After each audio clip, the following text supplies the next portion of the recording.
Parang puro sili ata itong kinuha ko. Meron pala dito guys. So lahat pala talagang nakatako. May kanin pero may tako pa din. Ayun guys, may kanin na naman. Ayan. Parang mukha sumaanghang. Gracias. Ayun guys, bibili tayo guys sa kanilang mais. Nakikita nyo ba yan guys? Oh my God! Oh.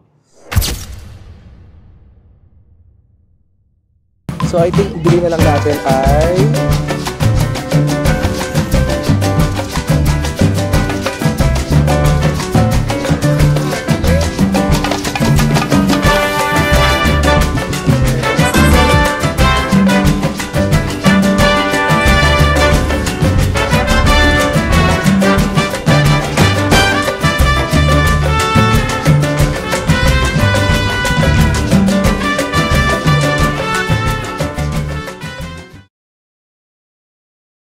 Hi there! It's me, Francis Candy, and welcome back to my channel. Andito na ulit tayo ngayon be, sa Zocalo, ang pinakamalaking plaza sa buong Latin America. Dito yung matatagpuan be sa Mexico City, Mexico. And ayan, kung bago kayo sa aking video, make sure to subscribe on my channel, i-like itong video ko, at i-follow nyo naman ako sa aking social media accounts at Francis Candy.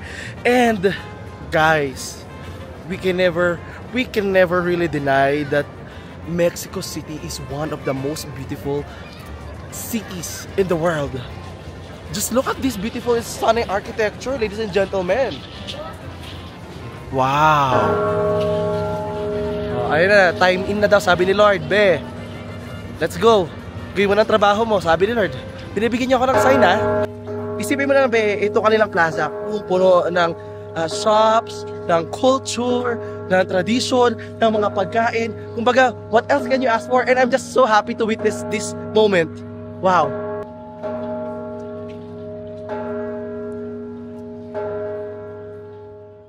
Kung matatandaan nyo nga, be, di ba pumasok ako dito sa simbahan na to noong nakarang araw at marami ang nag-comment sa inyo ng tamang details doon sa Black Nazarene. So, kung matatandaan nyo, be, yung Black Nazarene natin sa Pilipinas, galing yun dito sa Mexico. Kasi dati dahil nung mga 17th century or nung mga dumating kasi yung pagkakaalam ko based dun sa pagkakaalala ko sa binasa ko before na yung Black Nazarene dumating sa Pilipinas yun ng 1606 dahil dati ang Pilipinas at ang Mexico ay dating parte ng kolonya ng Spain. So meron tayong tinatawag na Manila Acapulco trade, galleon trade. So nung panahon na yon, sinasabi nila na ipinadala yung shipment ng Nazareno na ginawa yun ng isang unknown Mexican artist na naging itim siya dahil di umano sa either sa kahoy, sa uri ng kahoy, o dahil nung nasunog yung barko na sinasakyan nung Nazareno. And now, dito naman ba sa Mexico,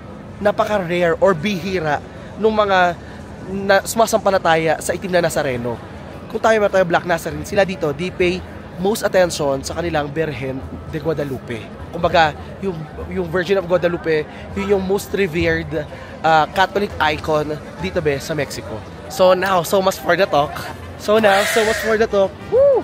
Simulan na natin ating adventure be. Kumain muna tayo, and kung may time, susubukan kong pumunta sa Castillo de Chapultepec. Basta yon.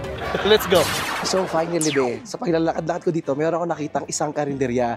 And gusto ko talaga makatingin dito be ng karinderya nila. So I'm so curious, tara samahan niyo ako. And it's gonna be a problem na naman communicating, pero let's go. Okay. Ito chili. ¿Qué es esto? Rollo de jamón. Combinados? Sí. Este. Sí. So guys, tara tingnan natin ito. Wala. So ito na lang siguro guys. Tuturo-turo na lang ako doon ng kakainin ko tapos kainin natin. Wow. Ano ba ito? Hindi ko alam yung mga in-order ko pero sarap. Sarap, fairness.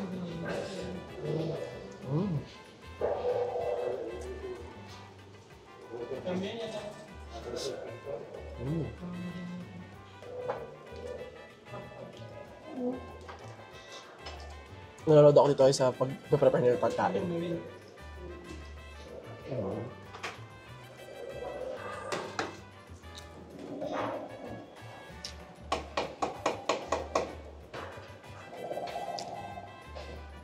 Hindi ko alam gagawin ko ba? Coca-Cola? Coca-Cola? Balik ba sila Coca-Cola? This one? Gracias. Gracias. Wow. Ganun pala dito guys. So lahat pala talagang nakatako. May kanin pero may tako pa din. Tingnan natin lahat ng pwede tikman.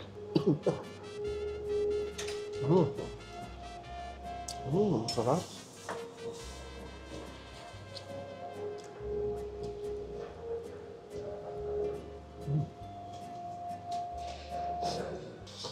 Hindi lang ganun kasarap yung kanin nila, pero siyempre sarap yung kanin sa atin eh. Tsaka para pa-NFA yung kanin nila, pero kaya lang.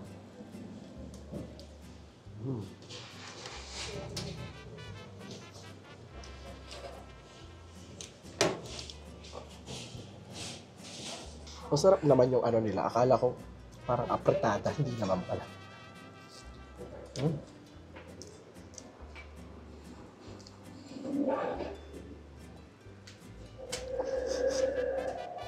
Ayun guys, may kanin na naman.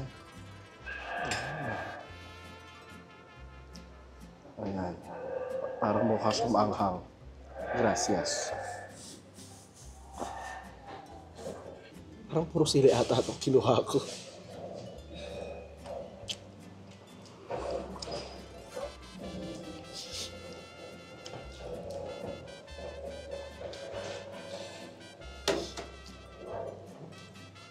Hindi ko alam anong parte siya. Pinili ko siya kasi parang malapit siya maubos. Para siyang gizzard ng manok. Pero super lambot.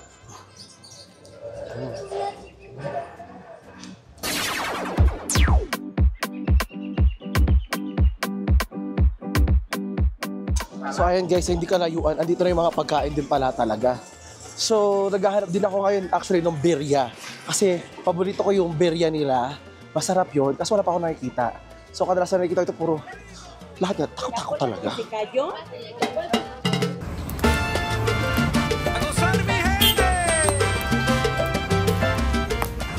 Ayan guys, bibili tayo guys sa kanilang mais. ¿Cuánto es? 40. 40. Sí.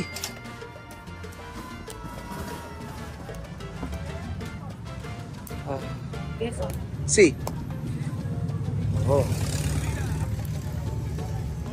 Hola, amiguito. ¿Pongo chile? Un poco. Delicioso.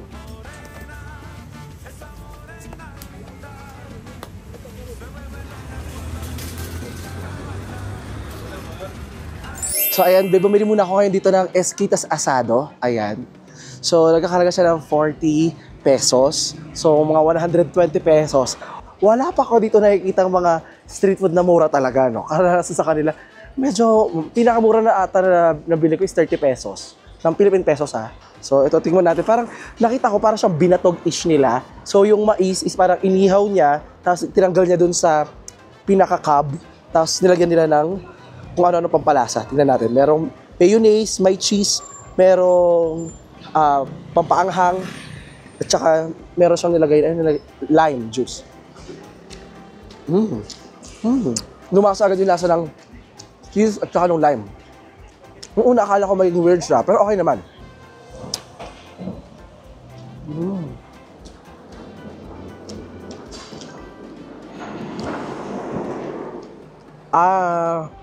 Kain na tayo. Yung mais nila dito, hindi siya sweet, hindi siya matabang. Pero siguro mas nagpupunta sa may lasa lang siya ng onte. Kasi diba sa atin merong matabang, tsaka merong matamis. Ang sarap ng lime niya, in fairness. Wow.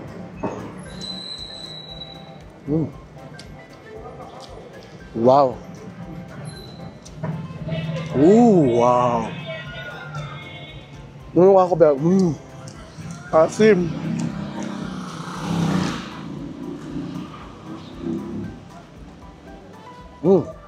Walang halo egos na masarap. So tara, pagpatuloy natin pag-iikot.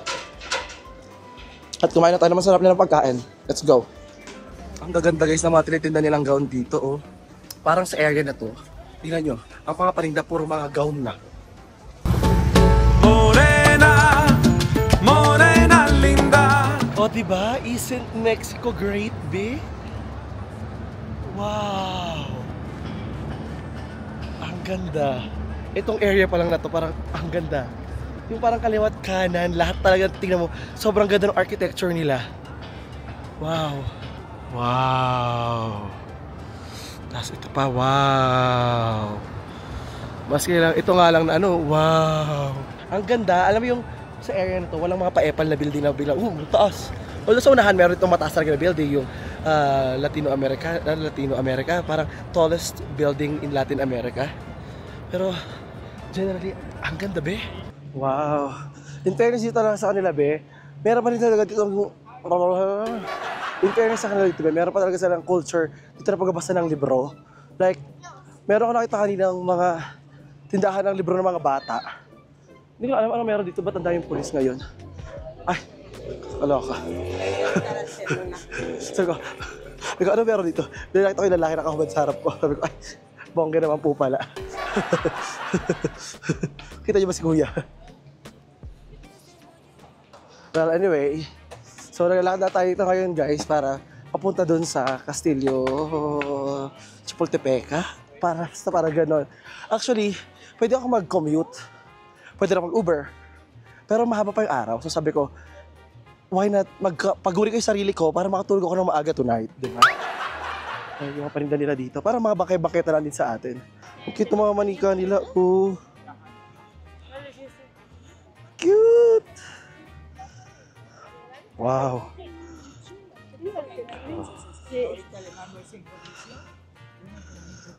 Cute na mga manika. Nalala ko tuloy si Madam Kilay. Manika eh! Ay Madam, I miss you! So tinigil ko na guys yung aking pagpapanggap na maglalakad ako dahil 5 kilometers yun. Bumili na ako ng card, so meron man siyang option ng English dun sa machine nila. So English, nagbabayad ako ng cash kasi hindi sila nagsusukli. Para yung card ko, meron na siyang laman na 35 ngayon. So 21 to. So with the sukli, ano ba 35? So ngayon guys, nakapila na tayo and I feel so local na kasi nagawa ko to. Akala ko una puro Uber mangyayari sa akin dito. Hindi pala, I'm so happy. O kung kaya ko, kaya niya yan. So ito na yung bus, double decker pa yung bus nila dito. Kita nyo? Ayan yung bus nila, laki. Ako ba actually tutuba ako sa transportation system nila dito kasi ang daming different kind ng transportation. So merong subway, may metro, merong parang tram or ganung mga bus na ganun yung merong tali sa taas or merong di kuryente ganyan. So tingnan natin paano ito magiging experience ko sa pag-commute sa kanila.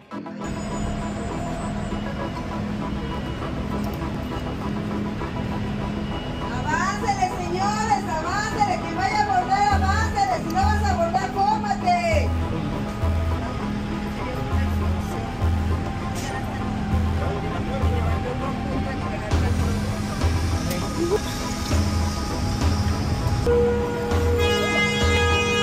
Ayan guys, kita nyo naman yung dami ng tao dito. So, oops. Oh my God. Matapang sila dito guys. So ngayon guys, ito na tayo sa loob ng kanilang bus. Pero ito yung sitwasyon. Dito sa likod ko, dito yung mga pambabae. Tapos sa harap ko naman yung parang halo-halo na. Actually, nagkamali pa ako. Dire-diretso ako sa may babae kaninang side. Hindi ko alam na pambabae pala yun.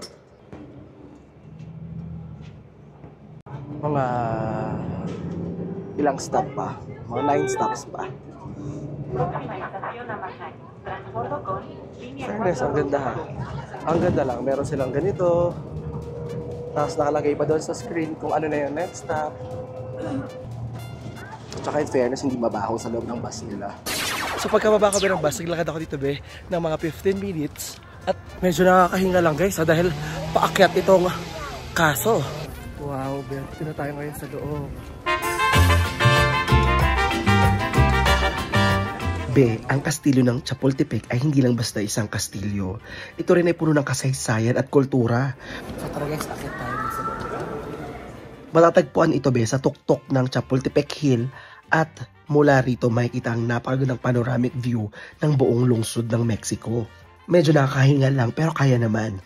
Be, ang kastilyong ito ay itinayo noong 18th century na ginamit bilang royal residence, military academy at ngayon National Museum. Ang style ng architecture nila dito ay baroque hanggang sa neoclassical, kaya naman tunay na nakaka-believe talaga. Yes, believe. Isa pa be sa mga paborito kong bahagi ng kastilyong ito ay yung napakagandang gardens at courtyard nila. Be, hindi lang basta maglalakad-lakad dito be, kasi makikita mo rin dito yung kanilang fountains at saka mga statue na parang ang dadalhin sa nakaraan. Sa loob naman ng kastilyo be ay may mga exhibits na magpapakita ng makulay na kasaysayan ng Mexico. Ang sinaunang sex bomb girls. Char. Char lang guys. Huwag kayo masyadong seryoso. Makikita mo dito ang ilan sa mga artifacts mula sa panahon ng mga emperador at yung kanilang mga sosyal na mga gamit. Napaka-educational at saka very insightful.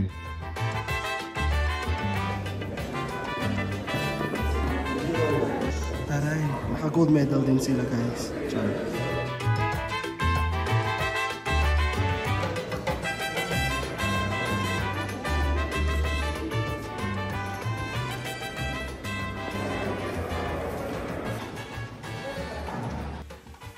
Pero be, alam mo ba ang highlight ng pagbisita ko dito is yung view sa kanilang balcony. Dito pwede ka magmuni-muni at syempre mag-enjoy sa magandang tanawin ng Mexico City. Diba? Talagang worth it talaga to be. Talaga. Ang ganda be ng view dito be mula sa labas ng kastilyo. Grabe yun.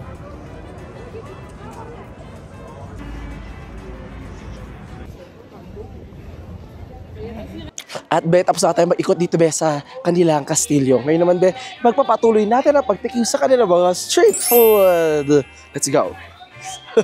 Ito puro street food dito sa harapan ko guys, yung mga tinda.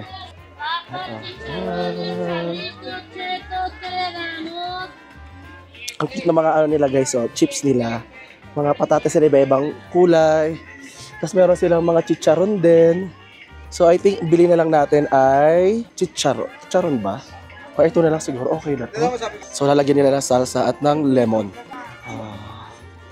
Lemon? Si.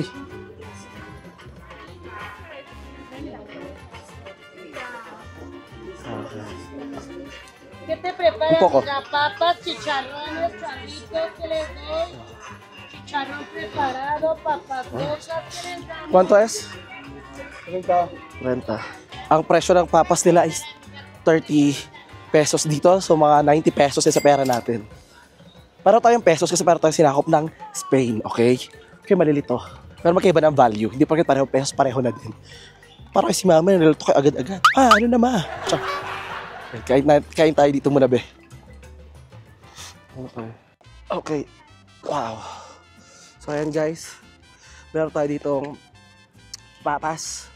Or patatas, fries. Ay di, chips. Whew. Wait lang be, pagod ako, pahinga muna tayo ng very light. So ayan guys, tikman na natin to kanilang papas. Siguro kung tayo mga Pilipino, mahilig tayo sa suka-suka. Sila dito lemon-lemon talaga or lime-lime, ganyan. So ito guys, oh, or kalamansi sa atin, ganyan.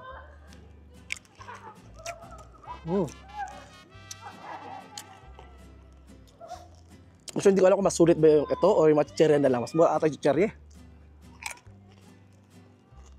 Pero masarap naman dahil crispy talaga siya, tsaka patatas na patatas siya. Hindi parang chips na chips. Nung umpisa, iniisip ko, bakit may sauce? Ba't may ano? Doon na-realize ko, parang concept sila ng french fries. French fries, di ba sila? Sausaw mo sa sauce.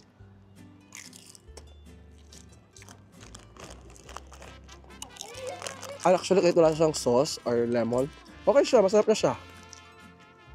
Kaya na hindi ko na vlog, pero tutulungan nila ako dito kasi nahihilo na ako para iwan yung gamit ko sa loob ng locker. Ang hirap.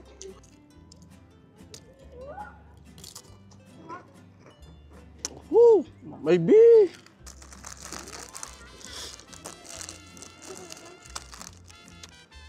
Pagod kakaikot ang bakla. Pero titigil ko to dahil naglalapitan ng mga B. Diyos ko, baka naamoy nyo ng lemon, ang sarap sila, B. Pero patunayan ko talaga na kahit saan ako, kaya ko talaga maging mag-isa. Just today, yung experience lang na mag-commute ako dito. So ako lang mag-isa, wala akong tinatanungan, di ba? Parang galing-galing ko. I'm so proud of myself. Clap, standing ovation. Golden buzzer, ganun. I love myself. Kahit na-stress na yung mga daliri ko, nababalatan na siya, oh. Pero ang saya pa rin dahil, alam mo yung kahit mag-isa, syempre may times na malulungkot ka, pero I don't want to take it for granted. Maski talaga ako nag-enjoy ako, I love it. Kumbaga ang problema ko, di ba, parang, hala, paano ako pupunta sa ganito? Paano ako gagawin yung ganyan? Yung ang saya, di ba, na super blessed. Thank you so much, guys. So, sana, sa lahat na manonood sa akin, sana huwag kayong magsawa. And for those who are really like trying to follow the path that I did, sabi nga, be, walang forever. Soon, mapapalitan din ako ng sino man. At kung sino man yun, kung ikaw man yung binanonood, ngayon pa lang, be, sasabihin na kita, be, na huwag kang titigil. You're on your way. Huwag kang titigil. You're on your way, be.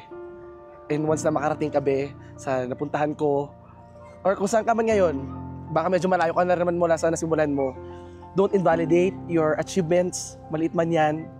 And if it's big already, congratulations. Kung magkakasabay man tayo or may higitan mo ako, I wish you all the best. And sana sa lahat na magiging desisyon mo sa buhay, magiging masaya ka, magiging matalino ka, at huwag mong kakalimutan yung mga taong nagmamahal sa'yo ng totoo. Hindi lang conditional dahil sa mga bagay na meron ka o kaya mong gawin para sa kanila. Masyado na ako nagiging it's just growing old, eh. Ay, siguro it's just part of adulting and maturing. Or baka gutom lang to, kaya kailangan kumain na uli ako. Let's go. I love the message!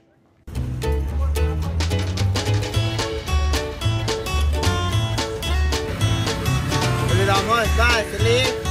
Ya, ponía otra vez, otra vez, ponía. Vamos, está, excelente. Ya, ponía otra vez, otra vez, excelente hoy. Dale, la cosa para, vamos. So ito, be, bumili pa ako ng iba pang street food na matatagpuan dito, be. So may tapat lang mismo ng gate ng Castillo de Chapultepec, if I'm not mistaken. So meron ako ditong crickets. Ayan, narinig ko sa mga kasama kong turista rin dito na nakatikim daw sila dito ng crickets. Sabi ko, nakatikim din ako before, pero sa Thailand at sa Pilipinas, hindi pa dito. So ngayon, subukan natin. Meron silang ganito na plain lang. Ito is with tajin ata. Tapos nilagyan ulit nila ng lemon. Ano na favorite nila yun dito? Lemon. And meron din ako dito, guys, binili na sampalok. Ayan, no, tamarind. So hindi ko lang din alam kung kapareho lang siya ng tamarind lang din po. So hindi ko lang alam kung kapareho lang din siya ng tamarind sa atin or iba. Tapos ito, hindi ko lang din alam anong magiging lasa niya. Kaya subukan natin. Tara. So ito, tsaka ito, tig 35 pesos to. So 110 pesos na pera natin. Hindi ko alam kung tunay na presyo is 30 lang. Tapos, dahil alam nilang foreigner ako, dagdagan nila yung presyo. Okay, sige, tignan na lang natin ngayon kung anong lasa talaga neto. Nakikita niyo ba yan, guys? Oh my God! Oh. Tignan natin.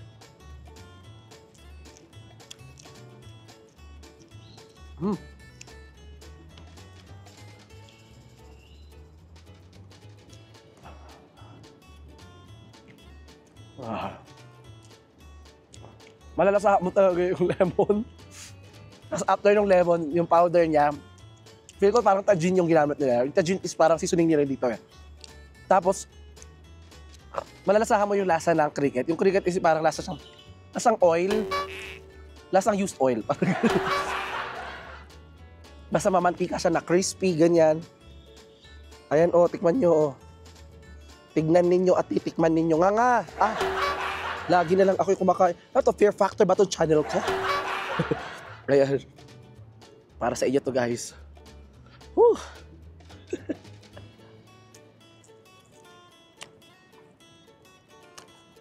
Patay naman to. Kung saka, organic to mismo dahil kinuha na to dito daw. Organic naman to. So yung lasa niya, nakadepend lang dun sa lasa ng lemon, tsaka ng tajin. Tapos, yung aftertaste na lang niya na parang, pero mangibabaw yung asim ng lemon tsaka ng tajin. Ito naman guys, tingnan natin yung kanilang, parang tawag ata nila dito is chumoy. Ito yung tamarind. Sampalok. Mukha siya sampalok. Hindi ko sure kung sampalok talaga siya. Sarap. Ayun. Ang sarap. In fairness. Hindi ko gets, ba't may straw? Sige, gaganon. Ang sarap. Ang sarap ng sampalok nila. Like yung sampalok nila, natitikman ko lang to sa grocery sa Amerika. Pero dito, maasim. Yung ibang sampalok nila sa Amerika kasi parang ang alat. Ito dahil siguro, sila lang yung nagkuskus ata nito kanina, ganyan ni Kuya. Binilog niya, nakita ko eh. Hindi ko na na-vlog. Bobo kasi akala ko nag-record eh, hindi naman pala nag-record. So ayan, di ba yung asim ng... Si ate ang nag-ano neto, may asim pa si ate. Tingnan natin ulit. This one for you guys. Wow. Wow. Sarap. Asim. So ayan guys, bumili din ako dito ng kanilang dirty ice cream. O baka sa Pilipinas ay tatawag na dirty ice cream. Saka dito baka simpleng ice cream lang talaga, no? So guys, kailangan natin umalis dito dahil gusto muna ng umulan. Pero masarap yung nila, ice cream nila. Hindi siya tulad ng lasa ng sa atin. At sa kanila medyo matabang. Nahabulin mo yung lasa. Cookies and cream siya pero parang may lasang gata. Alam mo yun? Iba yung gatas na ginamit. Lo? Ay, char.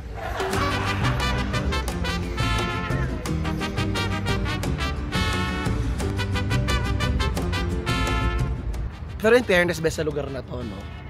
Binibigyan niya ako ng vibes sa parang Ayala.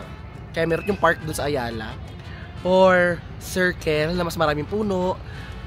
QC Circle ba? QC Circle na mas maraming puno. Or Wildlife na mas malaki at mas maraming puno. Tapos maraming mga nagtatalunan ng mga squirrel dito. Cute nila guys, in fairness. Yung sabi ko cute tao, hindi squirrel. Char.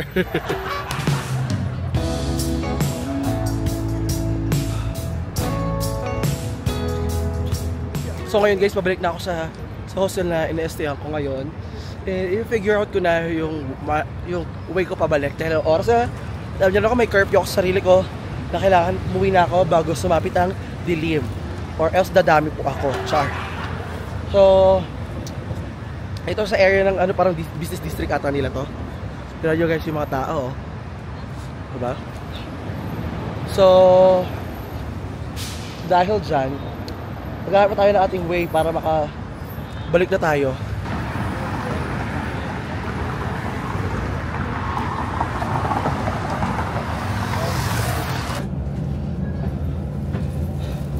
Hindi ka lang packet ba? Dito tayo sa taas.